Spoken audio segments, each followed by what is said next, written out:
शीतला अष्टमी व्रत का था। एक बार शीतला माता ने सोचा कि चलो आज देखूं कि धरती पर मेरी पूजा कौन करता है, कौन मुझे मानता है। यही सोचकर शीतला माता धरती पर राजस्थान के डूंगरी गांव में आई और देखा कि इस गांव में मेरा मंदिर नहीं है और ना ही मेरी पूजा होती है। माता शीतला गांव की गलियों में घूम रही थी, तभी एक मकान के ऊपर से किसी ने चावल का उबला पानी नीचे फेंका। वो उबलता पानी शीतला माता के ऊपर गिरा, जिससे शीतला माता के शरीर में फफोला छाले पड़ गया। शीतला माता के पूरे शरीर में जलन होने लगी। शीतला माता गांव में इधर उधर भाग भाग के चिल्लाने लगी, अरे मैं जल गई, मेरा शरीर तप रहा है, जल रहा है, कोई मेरी सहायता करो। लेकिन उस गांव में किसी ने शीतला माता की सहायता नहीं की। वो ही अपने घर के बाहर एक कुम्हार महिला बैठी थी। उस कुम्हाइन ने देखा कि अरे ये बुढ़िया माई तो बहुत जल गई है, इसके पूरे शरीर में फफोले पड़ गया है, इसके पूरे शरीर में फफोले पड़ गया है, यह तपन सहन नहीं कर पा रही है। तब उस कुम्हाइन ने कहा, हे माँ, तू यहाँ आकर बैठ जाओ, मैं तेरे शरीर के ऊपर ठंडा पानी डालती हूँ। कुम्हाइन ने उस बुढ़िया माई पर खूब ठंडा पानी डाली और बोली, हे माँ, मेरे घर में रात की बनी हुई लबरी रखी है, थोड़ा दही भी है, तू दही लबरी खा लो। जब बुढ़िया माई ने ठंडी जवाले के आटे की लबरी और दही खाया तो उसके शरीर को ठंडक मिली। तब उस कुम्हाइन ने कहा, अम्मा बैठ जाइए, तेरे सिर के बाल बहुत बिखरे हैं, लाओ मैं तेरी चोटी गूंथ देती हूँ। और कुम्हाइन माई की चोटी गूंथने हेतु कंघी बालों में करती रही। अचानक कुम्हाइन की नज़र उस बुढ़िया माई के सिर के पीछे पड़ी तो कुम्हाइन ने देखा कि एक आँख वाले अंदर छिपी है। यह देखकर वो कुम्हाइन डर के मारे घबरा कर भागने लगी। तभी उस बुढ़िया माई ने कहा, रुक जा बेटी, तू डर मत, मैं कोई भूत प्रेत नहीं हूँ, मैं शीतला देवी हूँ। मैं तो इस धरती पर देखने आई थी कि मुझे कौन मानता है, कौन मेरी पूजा करता है। इतना कहकर माता चरण भुजा वाली हीरे जवाहरात के आभूषणों पहने, सिर पर स्वर्ण मटुक धारण किए अपने असली रूप में प्रकट हो गई। माता के दर्शन कर कुम्हाइन सोचने लगी कि अब मैं गरीब इन माता को कहाँ बैठाऊं। तब माता बोली, हे बेटी, तुम किस सोच में पड़ गई। तब उस कुम्हाइन ने कहा, हाथ जोड़कर आँखों में आंसू भरते हुए कहा, हे माँ, मेरे घर में तो चारों तरफ दलिद्रता बिखरी हुई है, मैं आपको कहाँ बैठाऊं। मेरे घर में ना तो चौकी है, ना बैठने का आसन ही है। तब शीतला माता प्रसन्न होकर उस कुम्हाइन के घर पर खड़े हुए, कंधे पर बैठ कर एक हाथ में झाड़ू, दूसरे हाथ में डलिया लेकर उस कुम्हाइन के घर की दलिद्रता को झाड़ कर डलिया में भर कर फेंक दिया। और शीतला माई उस कोमैन से कहा, हे बेटी, मैं तेरी सच्ची भक्ति से प्रसन्न हूँ। अब तुझे जो भी चाहिए मुझसे वरदान मांग लो।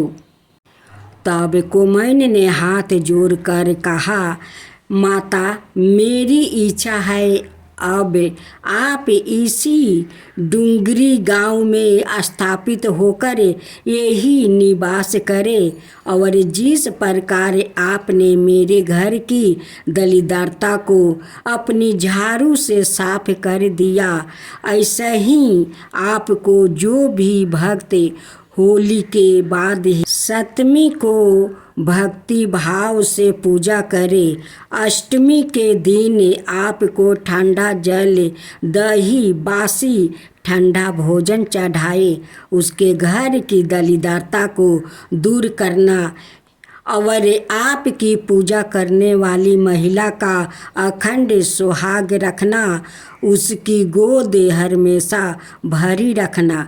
साथ ही जो पुरुष शीतला अष्टमी को नई के यहाँ बाल ना कटवाए, धोबी को कपड़े धुलाने ना दे और पुरुष भी अपना पर ठंडा जल चढ़ाकर, नारियल फूल चढ़ाकर परिवार सहित ठंडी बासी भोजन करे, उसके काम धंधे व्यापार में कभी दरिद्रता ना आए। तब माता बोली, तथास्तु हे बेटी, जो तूने वरदान मांगी है मैं सब तुझे देती हूँ। हे बेटी, तुझे आशीर्वाद देती हूँ कि मेरी पूजा का मुख्य अधिकार इस धरती पर सिर्फ कुम्हार जाति का ही होगा। तभी उसी दिन से डूंगरी गांव में शीतला माता स्थापित हो गई और उस गांव का नाम हो गया सील की डूंगरी गांव। अब आप सुने काला अष्टमी की व्रत कथा। काला अष्टमी की एक पौराणिक कथा के अनुसार एक बार की बात है कि ब्रह्मा, विष्णु और महेश इस तीनों में श्रेष्ठता की लड़ाई चली। इस बात पर बहस बढ़ गई तो सभी देवताओं को बुलाकर बैठक की गई। सबसे यही पूछा गया कि श्रेष्ठ कौन है। सभी ने अपने अपने विचार व्यक्त किया और उत्तर खोजा, लेकिन उस बात का समर्थन शिव जी और विष्णु ने तो किया, परंतु ब्रह्मा जी ने शिव जी को आप शब्द कह दिया। इस बात पर शिव जी को क्रोध आ गया और शिव जी ने अपना अपमान समझा। शिव जी ने उस क्रोध में अपने रूप में भैरव को जन्म दिया। इस भैरव अवतार का वाहन काला कुत्ता है। इनके एक हाथ में छड़ी है। इस अवतार को महाकालेश्वर के नाम से भी जाना जाता है। इसलिए ही दंडाधिपति कहा गया है। शिव जी के इस रूप को देखकर सभी देवता घबरा गया। भैरव ने क्रोध में ब्रह्मा जी के 5 मुख में से एक मुख को काट दिया। तब से ब्रह्मा जी के पास 4 मुख ही है।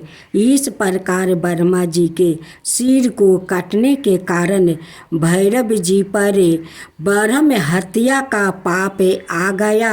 ब्रह्मा जी ने भैरव बाबा से माफ़ी मांगी, तब जाकर शिव जी अपने असली रूप में आए।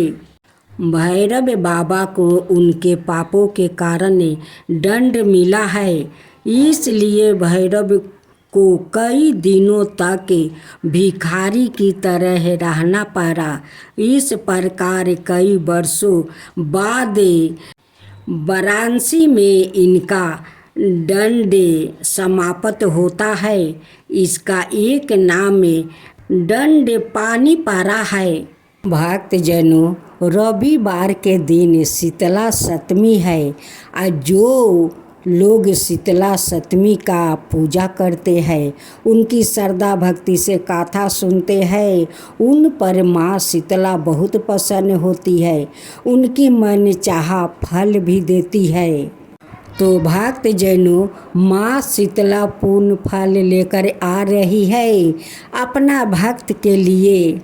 माँ शीतला सभी को धन दौलत भी देगी और सारे मनोकामनाओं को पूर्ण करने वाली है। माँ शीतला की जय हो, माँ शीतला की जय हो। आज शीतला माता का खूब सुंदर कथा सुने। एक गांव था, उस गांव का लोग शीतला माता को नहीं जानते कि कौन शीतला माता है, उनकी क्या विधि विधान है, कैसी पूजा है, वो सभी लोग का पता नहीं था। उस गांव का सभी लोग बीमार था और सभी लोग का शरीर में बड़े बड़े फोड़ा हुआ था। उस गांव का लोग बहुत गरीब थे, खाने पीने को बहुत तकलीफ था, वो लोग बहुत तकलीफ झेल रहे थे। और दूसरा बात है कि बूढ़ से जवान तक सारे लोग बीमार थे, सभी का शरीर में बड़े बड़े फोड़ा हुआ था। उस बीमारी के कारण वो लोग बहुत परेशान था। वो लोग बहुत दुखद और चिंतित थे कि ऐसा क्या करूं कि हमारा परिवार ठीक हो जाए, इस बीमारी से मुक्त हो जाए। उसी गांव में एक जात का डोमिन थी कि वो रात को लबड़ी और हलवा बनाई थी, लेकिन उन्हीं को बेटा को भी तो बीमारी हुआ था और सभी को दुख तकलीफ देखकर वो डोमिन भी दुखित थी कि सब गांव वालों को क्या हो गया है कि ये बीमारी एक गांव में फैल गया है, मेरा बेटा को भी हो गया है, हम लोग ऐसा क्या करें। वो रात को जो लबड़ी और हलवा बनाई, वो डोमिनी चखी तक नहीं कि उस हलवा और लबड़ी का स्वाद कैसा हुआ है। वो बेचारी को मुख में लगाने को मन नहीं किया, वो बहुत दुखित थी। लबड़ी और हलवा रात को बनाई थी, वो ऐसे ही लबड़ी और हलवा वो रह गया, वो तो सुबह बासी हो गया। उसी दिन शीतला अष्टमी थी। उस दिन शीतला माँ उसी नगर में अपना भेष बदलते हुए जा रही थी। एक औरत अपना छत के ऊपर से दाल बनाई थी, उस दाल में थोड़ा नमक बेसी हो गया था, उसलिए छत के ऊपर से ऐसा दाल फेंकी कि माँ शीतला का शरीर पर जाकर गिर गया। अब तो वो चिल्लाने लगी कि मेरे ऊपर गरम दाल फेंक दिया रे, मुझे जला दिया रे, मेरे ऊपर दाल फेंक दिया, मुझे जला दिया, मुझे बहुत जलन हो रहा है। चिल्लाते चिल्लाते उस डोमिन का दरवाजे पर जाती है और डोमिन सुबह के समय बहुत दुखित हुए अपना दरवाजे पर बैठी थी। जब उस औरत को देखती है कि वो बहुत चिल्ला रही है, जब उनकी पास में जाती है तो देखती है उनकी शरीर पर तो कोई गरम दाल फेंक दिया है, इनकी तो शरीर जल गया है, पूरा उनकी चुनरी पीला हो गया है। डोमी ने अपना घर में मिट्टी का कलश में जल रखी थी बासी, वही जल लिया कर माँ शीतला के ऊपर ढाल देती है। ढाल देने के बाद कहती है कि बहन, आपको तो चुनरी दाल से पीला हो गया है, ये लाल चुनरी है मेरा, आप पहन लीजिए। आप पहन कर चलिए घर में बैठिए। मैं रात को लबड़ी और हलवा बनाई थी, वो हलवा और लबड़ी मैं खाया तक नहीं, वो ऐसा ही रह गया है। आप चलिए उस लबड़ी और हलवा खा लीजिए। उस औरत ने एक थाला में हलवा और लबड़ी ले आती है और माँ शीतला को खिला देती है। जब माँ शीतला खा लेती है, कहती है कि बेटी, आज मैं बहुत शांति हूँ, बहुत ठंड मिला, मुझे बहुत सगुन मिला बेटी, बहुत सगुन मिला। वो औरत कहने लगी कि आपका बाल भी बिखरा हुआ है, आप बैठिए, मैं आपको बाल को असरा देती हूँ और बेनिया गूंथ देती हूँ।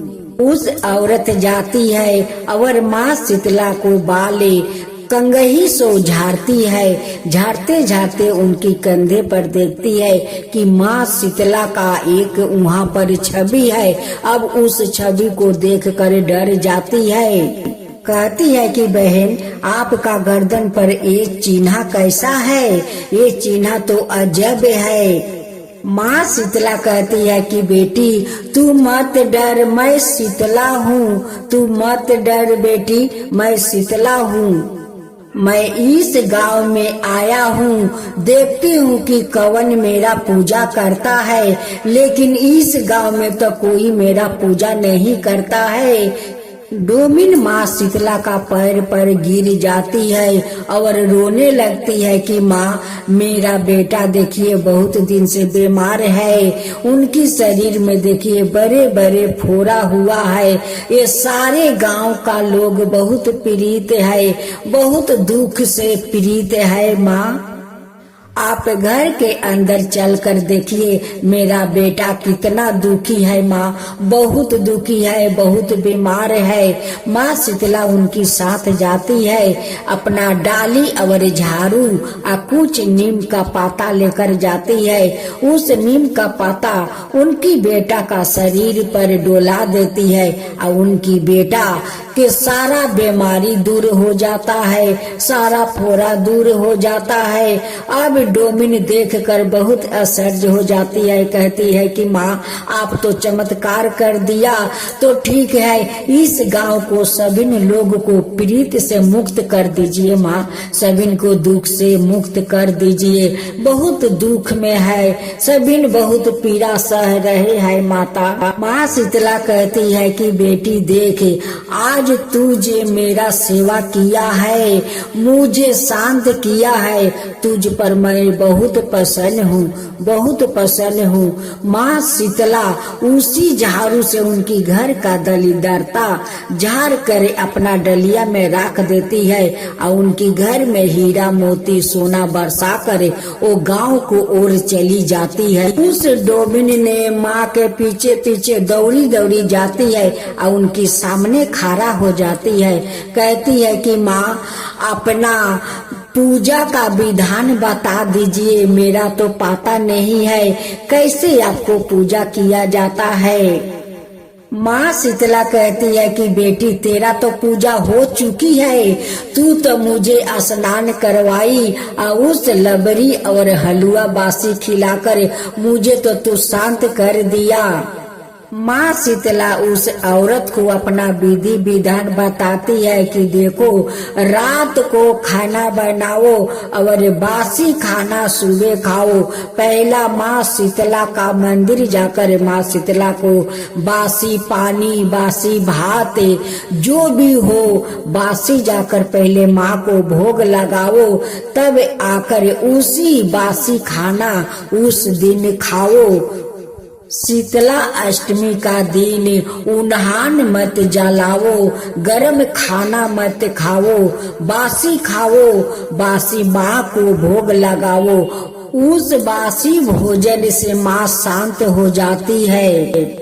शीतला अष्टमी का दिन गरम में खाना मत बनाओ, उन्हान मत जलाओ, दाल सब्जी को छेवक मत लगाओ। तुम जितना साधारण खाना खाओगी उतना तुम शांत रहोगी। माँ शीतला भी शांत रहती है। उसी बासी खाना को तुम माँ शीतला का मंदिर में जाकर भोग लगाओ, उनकी श्रद्धा भक्ति से पूजा पाठ करो, ताकि माँ शीतला शांति रहेगी तो सारा संसार शांति रहेगा। माँ शीतला उस औरत को नीम का डाल देती है और कहती है कि जाओ, सभी का घर घर ये नीम के डाल दे दो कि ताकि सभी को बीमारी दूर हो जाए। अब तो माँ शीतला सारा गांव को दलिदरता को झाड़ कर अपना डलिया में लेकर चली जाती है और सभी गांव वालों को सुखी कर देती है। फिर अगला साल चैत्र मास का शीतला अष्टमी आया। सब लोग धाम धूम से माँ शीतला का पूजा किया, बहुत नियम पालन से पूजा किया। जैसे माँ शीतला बताई थी वैसे ही सब लोग किया। सभी लोग का गांव सुखी हो गया। सभी गांव वालों बहुत खुश हो गया कि माँ शीतला आई और सारा दलिदरता गांव को लेकर चली गई और हम लोग का घर में आजाद कर दी। खाने पीने से लेकर सब कुछ को माँ आजाद दे दी। हे माँ शीतला, जैसे उस गांव वालों को सब दुख हर कर आप लेकर चली गई, वो लोग का घर में धन का बरसात कर गई, वैसा ही सबका दुख ले जाइए, सबका दलिदरता दूर कीजिए, वैसा ही धन सबका घर में बरसाइए। माँ शीतला की जय हो, माँ शीतला की जय हो। जय शीतला माता मैया, जय शीतला माता, याद ज्योति महारानी सब फल की दाता। जय शीतला माता, रतन सिंहासन शोभिते सब छतरा भरता, रिद्धि सिद्धि चावर डोलावे जगमग छवि छाता। जय शीतला माता, विष्णु सेवती ठाणे सेवे शिव दाता, वेद पुराण परिणति पर नहीं पाता। जय शीतला माता, इंद्र मृग बजावती चंद्र बिना था, सूरज ताल बजाते नारद मुनि गाता। जय शीतला माता, घंटा शंख सहनाई बाजे माँ भरता, करो भक्तों जन आरती लखी लखी हरता। जय शीतला माता, ब्रह्मा रूपी वरदानी तुम ही तीन काल गाता, भक्तन को सुख देना मातु पिता मरता। जय शीतला माता, जो भी ध्यान लगा में प्रेम भक्ति लगता, सकल मनोरथ पावे भाव निधि तर जाता। जय शीतला माता, रोगन से जो पीड़ित कोई सर करी आता, कोटि पाँव निर्मल काया अन्न धन नेत्र पाता। जय शीतला माता, बांझ पुत्र को पावे दलिदरता कट जाता, ताको बैजो नाही सिरि धन पछताता। जय शीतला माता, शीतला आरती जननी तू ही है जग ताराता, उत्पत्ति व्याधि विनाशत तू ही सबकी गाता। जय शीतला माता, दास विचित्र कर जोर सुने, मेरी माता भक्ति अपनी दीजो और ना कुछ भाता। जय शीतला माता।